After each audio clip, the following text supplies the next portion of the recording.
Today, Montreal playing Washington, Dallas in Colorado, and Edmonton and LA meet at 10 p.m. Eastern tonight. That's the last one. We're the Blue Line Hockey Betting Podcast. Myself and Matthew Barnaby are going to tell you exactly how to bet each and every one of those games. Andy Lang will join us right after that to talk prop bets. I'm Lawrence Presman. Matthew, we missed you yesterday. You called in. You gave us Florida, Carolina, and the Leafs. All three won. A whole lot of juice on two of them. But either way, congrats on cashing, my brother. We'll take him. We laid off the game that I didn't have a feel on. We'll take the 3-0, build on it. Maybe I should be superstitious and stayed away today. But shooting a commercial up here in Moncton, you had a great run in your WSOP. Yep. Congrats to you, and let's make some more money. This is fun. Yeah, that's what the show is about, guys. It's not a sports show. It's not a hockey show. It's a show about finances and how to make money. And we have been providing winning betting information every single day. Before we get into the games, and we'll start with Montreal and Washington, I want to let everyone know on Friday at 1 p.m. Eastern, that's Friday at 1 p.m. Eastern, we've got a live show. Matthew, myself, who have you got organized so far? Got Andrew Peters and a few feelers to a few other guys. Don't want to put their names out there just in case they can't, but Andrew Peters will be joining us probably right off the top of the show. So look forward to his perspective. He's seen all these teams covering stuff with the Buffalo Sabres in his podcast with Craig Rivet. So should be fun. We got great feedback on our last one. Well, that we did, and Andrew McInnis and Andy Lang will be on that show as well. Okay, Matthew, we're going to take apart the Montreal-Washington game, but somewhere in between, we're going to do a recap about last night. But let's start right off the bat with some actionable betting information. Now, Washington is playing Montreal, and the line is minus 190. It's minus 115 in regulation. The total is 5.5, and you could get Washington to win by 1.5 goals at plus 140. Now, I'll tell you right off the bat, I like Washington here, and I'll tell you why. I was very, very impressed with how Montreal played against Washington in the last game, and they outshot Washington 35-32. But more importantly, they started the game off really, really bad. They were like kind of, new team, new, guys entering the playoffs for the first time, and they were tepid.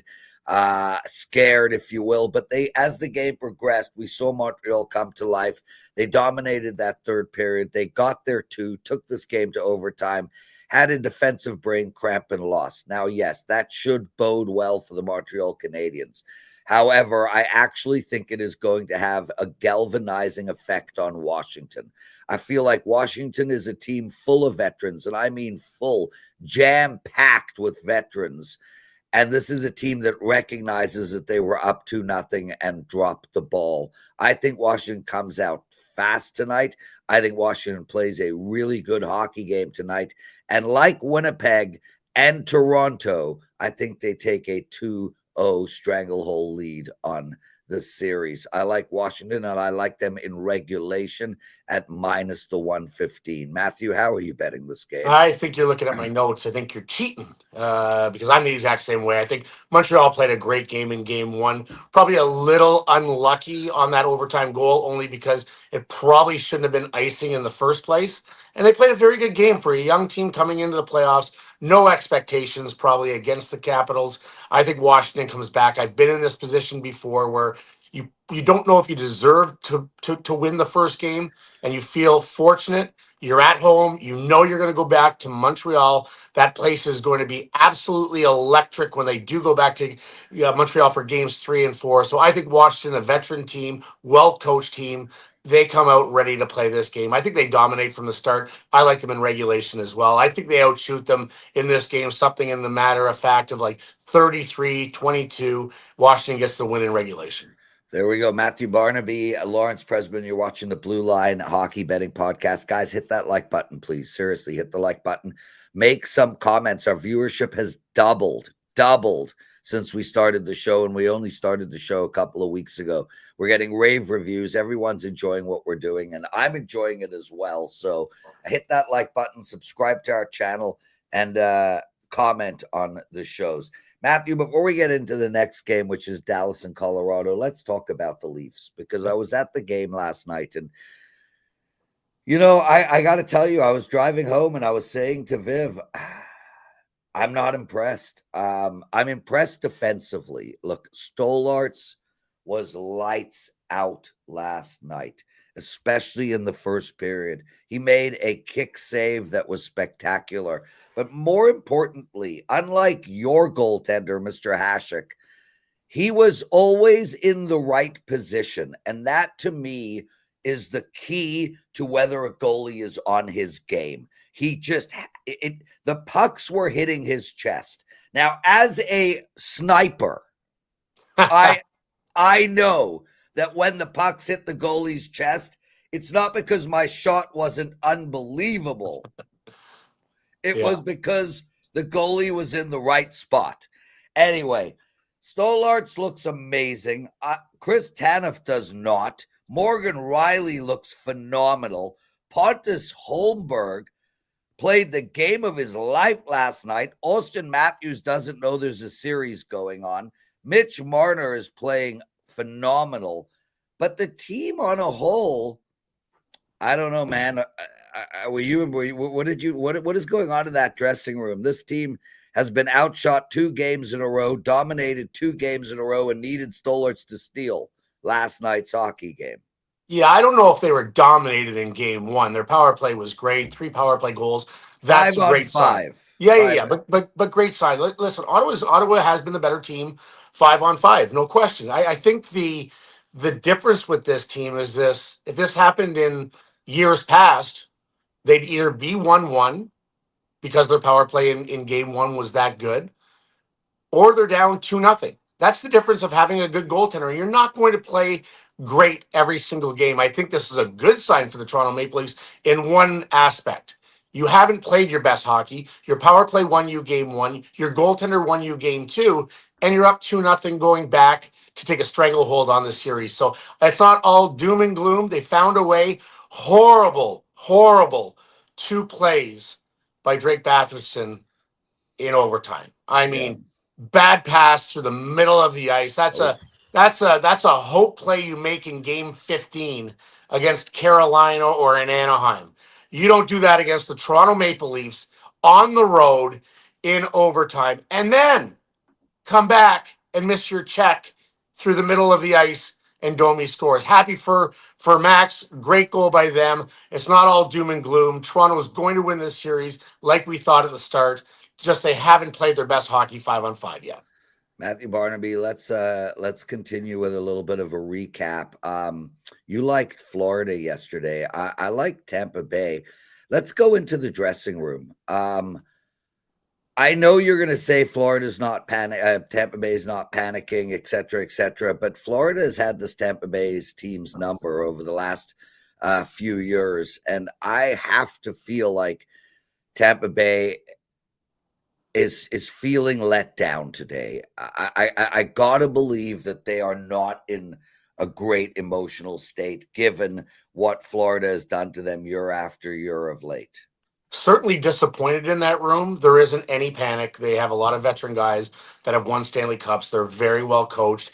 And we know Vasilevsky can steal a game, and we probably will steal a game at some point in the series. I think he only had 16 shots last night. I mean, obviously, their power play was very good. Tampa's PK was terrible, and they're usually very, very good. This is the difference between a Matthew Tkachuk not playing the last 25 games and then being inserted in the lineup. This is a deep team. This is a pain in the ass team, but that's the difference that a Matthew Tkachuk makes not only to their team 5-on-5 and the mental makeup on their team, but it also ignites a power play that's already has Barkov, Reinhart. This is a deep, deep team. So Tampa is not worried right now. Are they disappointed this morning? Yes. They will be much, much better. I'll probably be leaning as we talk tomorrow about the Tampa Bay Lightning winning game 2.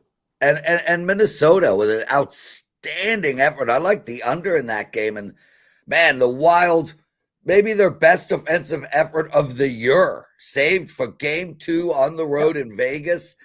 What is going on in the dressing rooms there? I mean, for sure, Vegas is like, okay, that was a shit game. Let's move on. But this has to be a real confidence boost to Minnesota and something that, hey, it might propel them to a Game 3 victory. I laid off that game for one reason. Game one was closer than I thought it was going to be. Minnesota played a good game. They had very good goaltending. The only reason I couldn't pull the trigger on the value on Minnesota was Vegas is a hard place to play, and they played a great road game. This is a good, solid team. I don't think if as the series goes on that they can keep up scoring wise. If it gets into a 5-4, 6-5 game, I think Vegas has a clear advantage that way. But Minnesota works hard. They work very hard to get good goaltending. It's a typical Minnesota team. So kudos to them for winning it. I'm glad I didn't touch it, but kudos to them. It's going to be great going back to Minnesota for them.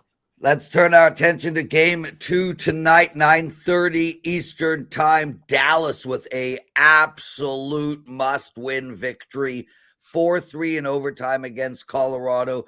There was a ton of shots in that hockey game, Matt.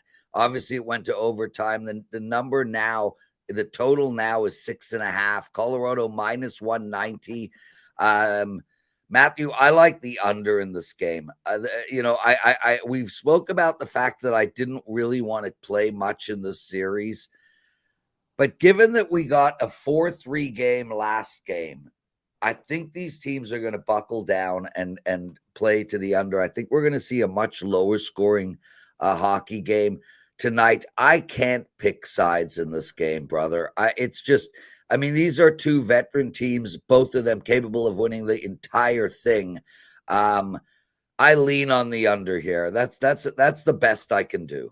Yeah, I'm not touching the under over. I like the under if I was going to take one or the other. I think you always see that when you have a high scoring game, and obviously that went to overtime. I'm doubling down on my Colorado Avalanche bet. I have them to win the series. I have them to win the Stanley Cup. They are going back home, and I think they really love that building. I think they generate just so much emotion. I played in Colorado.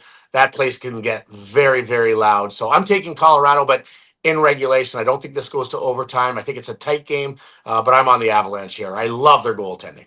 Andy Lang still to come. Some prop bets on your way. Edmonton going into LA tonight, and if this series is going to go 7, Edmonton needs to win tonight, and I actually think they do. Matt, they're plus 115. This is a very vet team as well. They went all the way to the Cup last year. They've played LA, 3 straight series, and they made a spectacular comeback in the last game, down by 3 goals at one point in the third, got it to 5-5, lost with 40 seconds on the clock in one of the most incredible 2 minutes of hockey I've ever seen in my life. I think what we saw in that Edmonton game, Matthew, is, a lot of injured Edmonton players coming back, sort of finding their way through that first period, and then, really getting it together. We've got Bouchard getting called out by everybody. I expect a much better game by him.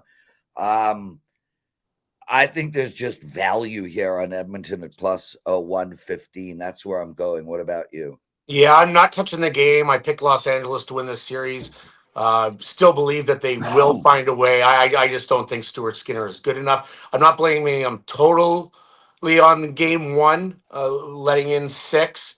A lot of fortuitous plays for Los Angeles, pucks getting through, even on the winner. By the way, McDavid and Draisaitl, that the end of that game was different level. The only thing that scares me for Edmonton is you have McDavid that played one of his best games ever. Like, he had 4 points and they still didn't win. That's not a great sign for the Edmonton Oilers. Chances of him getting 4 points the next night, not great. If I was going to lean anywhere, I would be on Edmonton, but I'm going on the over. I think it is a tighter checking game, but at 5.5, you got that firepower there. Yeah. You got Stuart Skinner in net. Give me the over. Yeah, and I see it as well. I'm totally with you on the over. The only sort of comeback or response to the Connor 4-point night is he did 4-point nights regularly last playoffs. Yeah, okay, yeah. That's a bit of hyperbole, but it wasn't far off. He was amazing. Yeah. It was amazing. Yeah. And we've never seen a player. Speaking before we bring Andy in real quick, I mean, you got the chance to play with 99. I think Connor's the greatest hockey player of all time. Yeah, I played in Gretzky's last game. You know, I was with Pittsburgh. He was with New York. Mario Lemieux, you have to put up there as well. Like Mario, if I was drafting first overall right now, you give me Connor McDavid. I'd even throw Eric Lindros into the mix if he stayed healthy his whole career. That's how much I thought Eric Lindros was that great.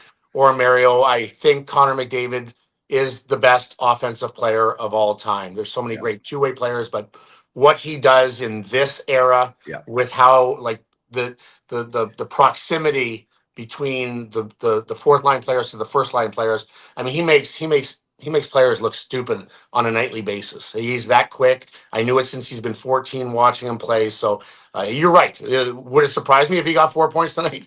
Not a chance in this world. It's just 4 points, not winning. That's usually a tough sign.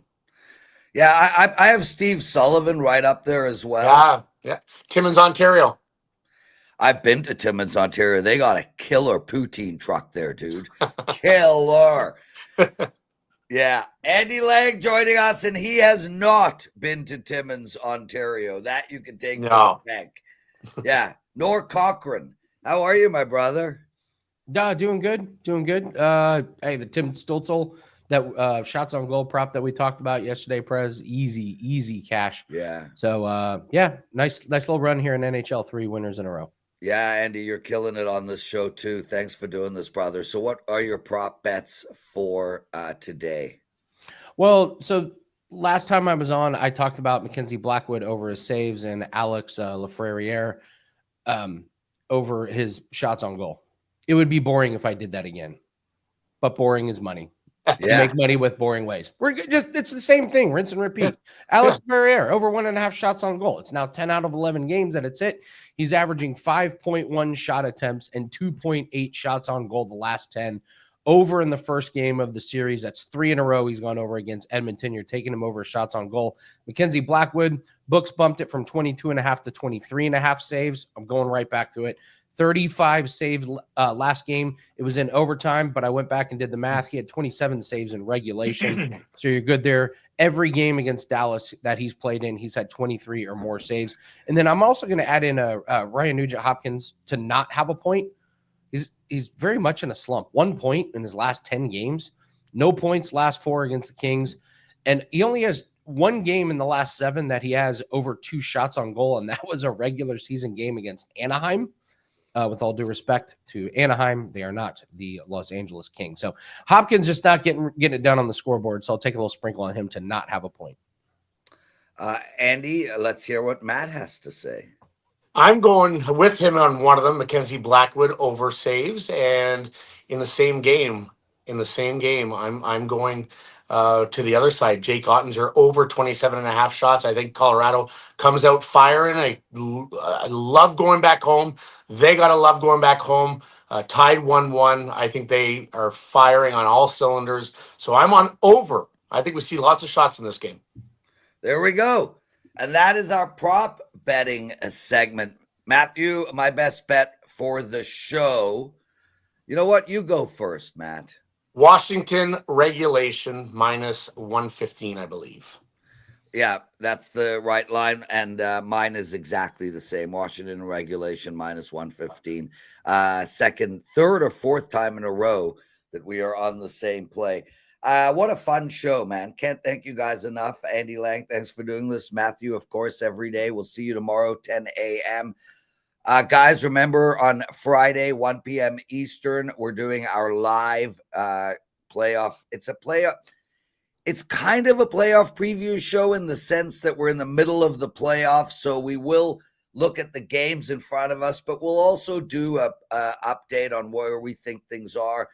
Some future opportunities, et cetera, and we'll be taking questions from everyone.